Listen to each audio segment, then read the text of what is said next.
Welcome to another episode of Business Focus program handled by Poland Weekly. Today we'll talk about our future because we are going to talk about energy transition, especially about biogas and biomethane and the potential how to contribute to the development of renewable energy in Poland.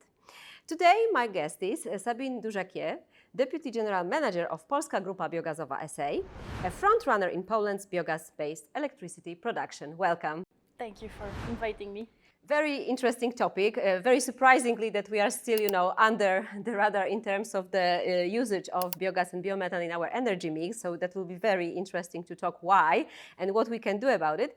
But maybe first let's start with a brief introduction of yourself and the company, please. And maybe brief introduction also about the differences about biogas and biomethane and what is it exactly. Sure. So my name is Sabine Dujacquier. I know I have a not Polish sounding name, but I do live here for the last 13 years. So I speak Polish, I work in Poland for a long time, and I feel more that this is my home country than, for example, France, where I studied and where I lived for a long time too. I work for Polska Grupa Biogazowa, who is a part of TotalEnergies Group. TotalEnergies is a French actor on the oil and gas sector. They are quoted on the French stock market, on the American stock market. They acquired Polska Grupa Biogazowa 1 year ago, a bit more now than 1 year ago, a year and a half. Why? Because TotalEnergies believes in the potential of developing biogas and biomethane in every European country. There's a lot of potential in Europe for developing those two technologies, and they are a very big, they are potentially a very positive influence on our energy transition and on our independence at European level. So Polska Grupa Biogazowa today, this is 18 installations. So 18 installations all over Poland, 2 in construction, so 2 more will be delivered this year. And after that, every year we will also add a few installations every year in order to develop actually the biogas and biomethane technologies in Poland. Now, just a few words about biogas and biomethane. Biogas is the first step, always. How do you do biogas? You use feedstock, either from water treatment plants or from agricultural residues. You fermentate it. The fermentation produces some gas, okay, exactly like, I don't know, if you cook some soup, then some gas comes out, right? This gas that is produced from cooking those feedstock together is the biogas. And you can do several things with that thing. You can either take the biogas, put it in a cogeneration motor, and produce heat and electricity, fully green heat and electricity, and put them into the grid. Or you can clean that gas some more because it comes out, a bit mixed with other particles. You can clean it to produce biomethane. Biomethane is exactly the same if you talk about composition as natural gas. So it's exactly the same, it's the equivalent. And you can mix biomethane and natural gas together. You will not see the difference, right? So biomethane is a very interesting product because it can replace natural gas in our pipes, for example, in the networks. So that is the difference. Why are we constantly talking about biogas and biomethane? Because historically, everyone was producing biogas and using it to produce heat and electricity. This is the beginning of that technology. But then after a while, we noticed that it is worth cleaning the biogas and putting it in the pipes, and this has even better potential for everyone using it. And probably also access to other sectors like transportation and so on. Exactly. So we'll come back to this, but how do you see the potential? Because of course, your group believes in the development of this market also in Poland. I mean, Poland, I think, is under huge pressure in terms of, switching to renewable energies. So how does it, biogas and biomethane fits into this energy mix in Poland? What can we do and why should we actually take care of this part of the sector? Okay, so Europe has a huge potential in producing biogas and biomethane. Poland, among all countries in Europe, is the 5th country if you talk about potential. So it's very high on the list. Today, biomethane, for example, is produced in 24 countries in Europe, but not in Poland. So there's a high potential in Poland because there is a lot of agriculture installations that could produce the required feedstock to produce that gas. Poland is the 5th country in terms of potential in whole Europe. If you look at wind and solar, Poland is not the 5th country. It's rather, far away in the queue. On biomethane, the potential is huge. If you want to put figures on it, it's about 8 billions of cubic meters potentially produced of biomethane for 1 year. Mm-hmm. And that means that, for example, until 2030, it could replace 10% of our imports of natural gas. So in terms of energy independence, it's big. In terms of transformation, energy transformation, it's also big because what we don't say when we talk about potential is that biogas can be produced all day long. This is not like solar or wind that are, alternative energies. They come, they go. If there's wind, there is energy. If there's no wind, there is energy. They are dependent on the weather. In the winter, solar is not producing too much. Factor. So biogas, no. Biogas, you feed the feedstock in this installation, it produces gas all the time. So those are very stable installations that can work 7 days a week, 24 hours a day.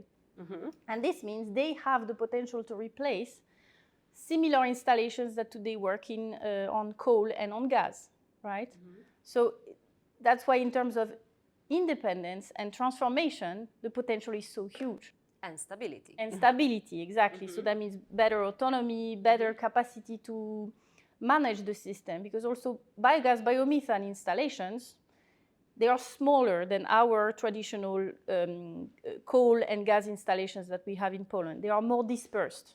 Mm-hmm. And our networks today, they actually need more dispersed sources of energy, because if you have, many points of production, it's easier to make sure that everybody gets energy. Mm-hmm. Easier than when you have 2-3 big points of production and then you have to transport the energy at the other side of the country. Yeah, I would say that probably there are much more advantages, which will come back also to the circular economic angle. But what I think when you are saying this is also that, for example, when we talk about wind installations, people in principle, they want to have renewable energy, but not next to my home. Yes, of course. I believe that maybe with this biogas installations, we don't have such an issue. No, it's similar because, there's a common fear that since you have to use either agricultural feedstock or even waste from wastewater treatment, it can smell. Mm-hmm. So when you want to build a biogas plant, or a biomethane plant, there's always a fear that it can smell. Mm-hmm. Actually, when people have an installation next to their home, they notice that it smells exactly the same as what you have on the countryside. Those installations are on the countryside. So sometimes you are, the best first would be to be next to a big other farming installations that, for example, have cattle or have birds. And those installations, they have a smell as well, right? Mm-hmm. Our smell is not different from that one. Okay. Because we use what comes out of those installations. Mm-hmm. So there is a smell, but it's similar to other natural smells that you have in the countryside. Okay, so let's switch to this circular economy angle, because that's also a huge advantage of how biogas not fits only into the energy transition, but also circular economy topics. Yes. So why is biogas important also for circular economy? I talked about the gas production, but this is not the main point, right? When I say you use feedstock from agricultural residues, this means that those are products that farmers or, for example, food industry do not use. Though it can be waste or it can be byproducts of those two industries. So it's products that farmers, food industry, they want to get rid of them. What we do, we take those products, so that's the first benefit for circular economy, sorry. So it means we take those products, we use them, they do not lie around somewhere, they don't lie around smelling somewhere, they do not emit methane, because those products, for example, if you leave manure and you spread it on the fields, it will emit methane, which is not something we want. You take the manure, you put it in our installation, we extract the methane, we process the methane individually to produce energy or gas, and what is left, this is the second very important point about circular economy, is fertilizer. Mm-hmm. Okay? Natural one. Natural one. The product has several technical names. we can say digestate, or we can say there are several names, but the important thing to remember is that what leaves after extracting the methane from this feedstock is fertilizer. And fertilizer is also a product which is interesting for every country in Europe, and especially for Poland, because we do import a lot of fertilizer. When we produce this fertilizer on our biogas plant, first, it can be available everywhere in Poland, so you don't have to transport it so far. Second, when you spread it on the fields, if you compare it to spreading manure, you don't have methane emissions.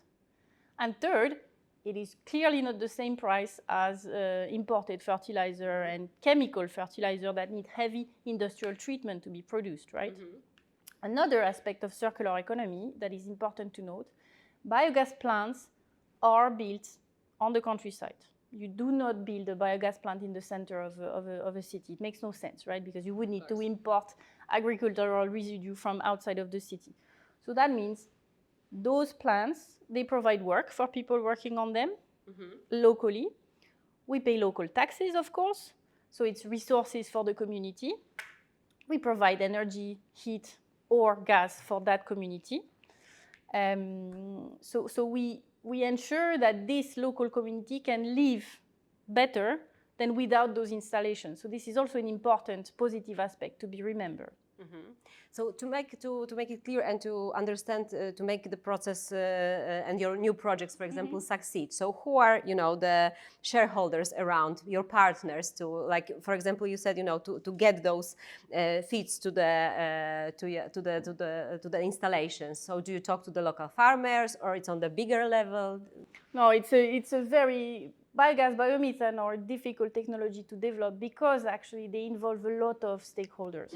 So yes, at local level, you need to talk to the city, to the administration to get the appropriate authorizations to build your plant. You need to talk to people who live there to convince them that it will not smell the way they think it will smell, that what the installation will do, how it will develop.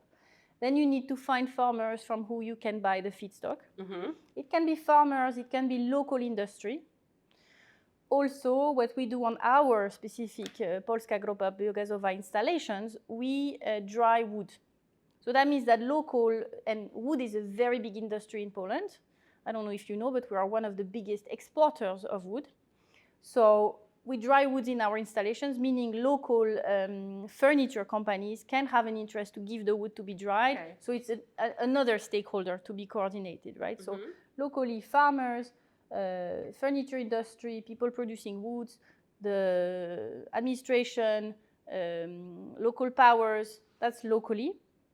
Then you need a company to build the installation, so a construction company, and you need people after that to maintain those installations because the technology used in those sites is quite complex because it's made to be, the cupola that you see on those, they are closed, they are absolutely hermetic, right? And you need to make sure that it is the case all the time. You need to make sure that every single pipe is hermetically closed, so you need to maintain those installations. And for this, you need specialized people. So you need competencies, and you need the companies at the local level who can do that. So those are next stakeholders, right? Okay. So looking at those projects that you already have, 18 you mentioned, yes, and two next in the pipeline, what are the lessons learned? Do you think that we have it all? Is it easy to convince? I think we have it all. I think the potential is really big. I think the fact that we are the 5th country in Europe is visible everywhere. I mean, you can see how much agriculture we have. And today we use only 3% of that potential. So that means the sky is the limit today to develop this technology, right? What is our added value? It's a complex technology to be developed. As Polska Grupa Biogazowa, we have already 18 installations. This means we can coordinate between installations and learn from what happens on one to do better on the next one, or to do a bit different on the next one. It means we can adapt. What we do as well is that we monitor all our installations from our center in Warsaw.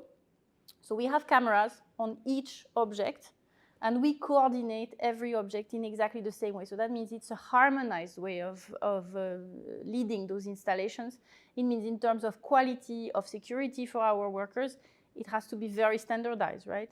So that's everything is in place it's only, it's only a matter, in my opinion, of policy to develop and political will to develop those installations. But the technologies are there, the potential is there. Okay, and I will come back to maybe this angle of barriers that are standing on the way to the further development or maybe faster development.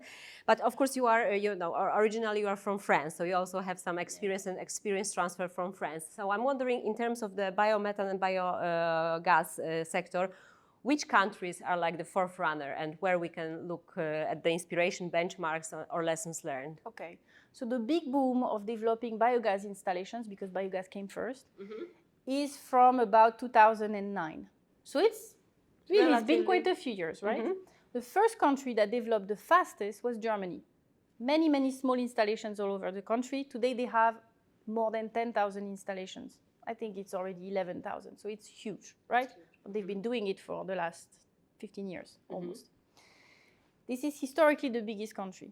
Now, as everyone switched progressively from biogas development, so biogas is producing heat and electricity, to biomethane, to replace the natural gas, to put it in the pipes, then two countries came out as very fast developers of those technologies, and it's France and Denmark.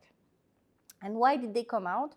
First, because they established a policy at country level with clear targets for the whole sector. And they did the work of establishing, okay, so we need this kind of target of production. This means that, for example, if you produce biomethane, you have to include the biomethane in the pipes. That means the guys operating the pipe, they have a target to accept biomethane, right? Same thing, there's an incentive scheme for farmers in France, so that, or for people who want to develop biogas installations locally, right? So it's first a general policy at the country level, and then actions, coordinated actions at political level to make sure that every actor that is involved wants to develop this technology.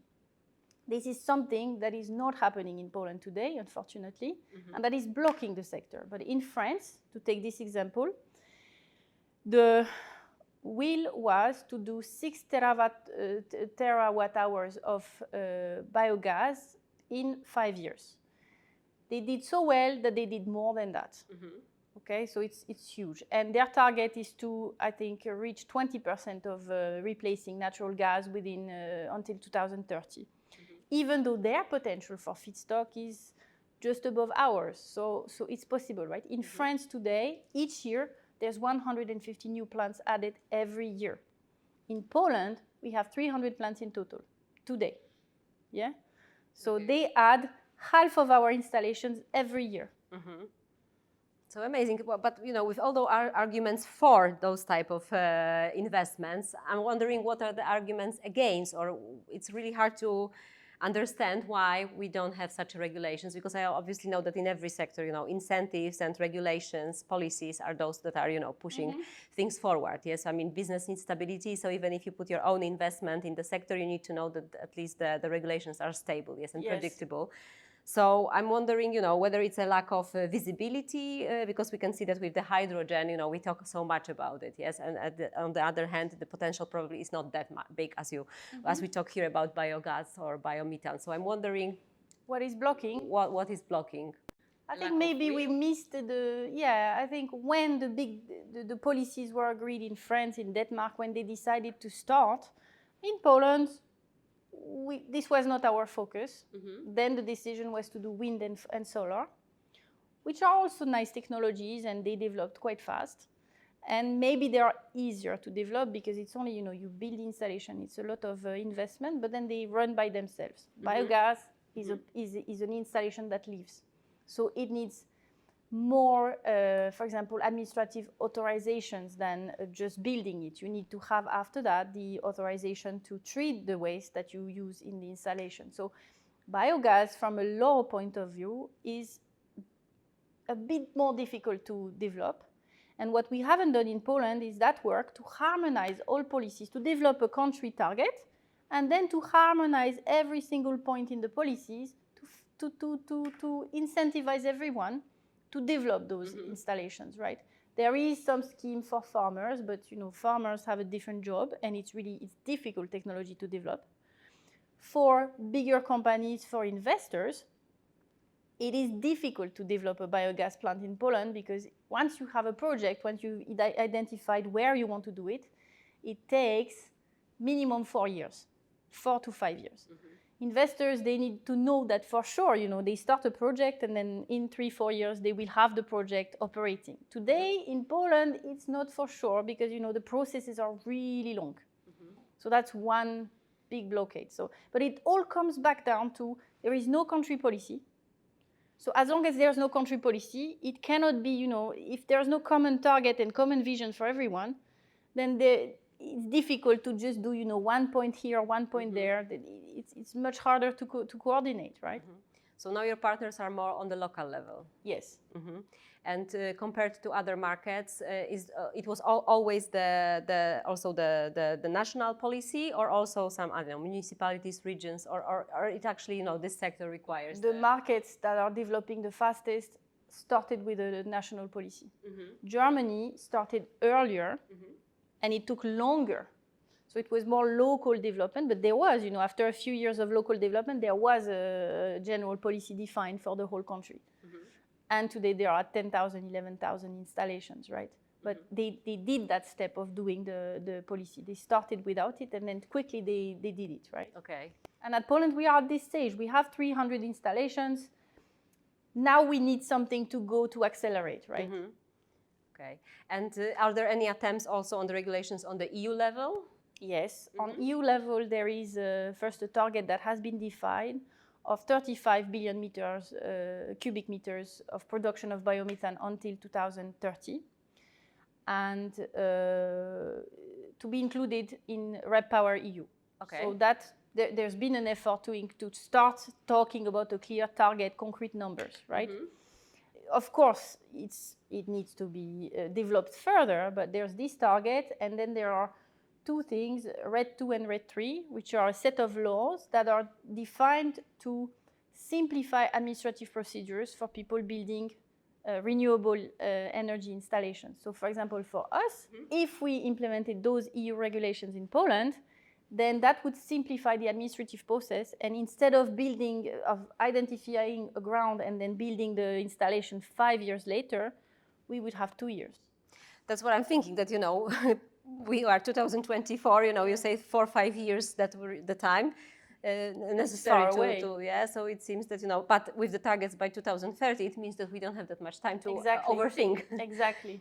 Interesting. But do you think that Poland is now, Ministry of Energy is thinking about, are there any works on these regulatory points from the EU currently? Or? We hear they are. We hear that exactly those EU regulations called RED 2 and RED 3, they are to be implemented in Poland very soon. Okay. That would help a lot because, as I'm saying, it would shorten the time to develop an installation. We hear that there should be a target for biomethane production at the general policy level for the transition. We are waiting. We are hoping that this will be realized. But my experience and observations always prove that, next to the regulation, you have to be also fast with education. Like you mentioned, there are a lot of stakeholders around. Yes. So do you, as a company or as a sector, do those activities toward farmers or others to explain them the benefits of? Yes. Yeah, we try, we try to travel to the cities where we have installations and meet the mayors, meet the people responsible for administration to explain what is biogas, what is biomethane. We invite as much as we can on our installations to organize visits. We also take part in educational visits for universities. So for example, there's a university in Białystok, which is specialized in biogas and biomethane, and we organize visits for them. We will do, for example, when we open our 20th installation, that will be in September, we are doing a bigger ceremony where we will invite mayors from other cities where we also have installations so that they can come and see that new installation, that they can come and see how the new one is. As a case study, so they can hopefully copy-paste. Exactly. Okay, so, looking from your perspective, of course, we have the regulations. Hopefully they will come into force quickly and they will open the opportunities to the faster development. But how in this all field private sector can organize? Because obviously we see a lot of pressure over the private companies, also to speed up their energy transition. And sometimes they try to do much more than waiting for the regulations to come into play. So is there a chance for the private sector to be a part of this transition, no matter on what happens on the regulatory side? Of course. For example, if we're talking of private sector, the industry in Poland is one of the biggest current users of gas, of natural gas, right?